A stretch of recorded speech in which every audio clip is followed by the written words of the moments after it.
log into the Mint Service Desk administrative panel using your designated login credentials. Once logged in, locate the navigation menu and then select Assets. Within the Assets section, find and click on Assets Definition to begin configuring the asset structure. To create a new category, click on the Add Category field. Enter the desired name for the category, then either press the Enter key or click the Save button. Under the created categories, you'll encounter attribute groups. For a new group, click on the Add Group field. Input the name of the group and then press Enter. Remember, a group must have at least one attribute to be valid. In the Attribute Groups section, locate the Add Attribute option. Click on it to introduce a new attribute.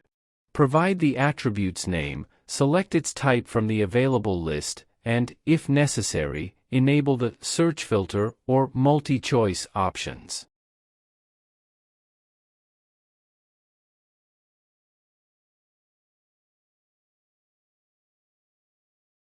Afterward, finalize by clicking the Save button.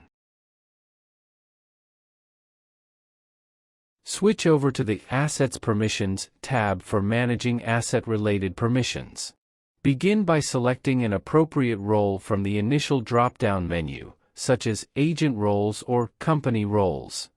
Then, in this Permissions section, you'll find Read and Update checkboxes adjacent to category and attribute names.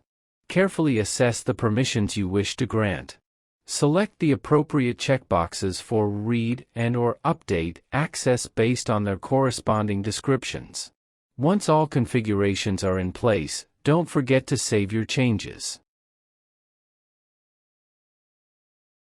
With the configurations now saved, return to the main Mint Service Desk screen.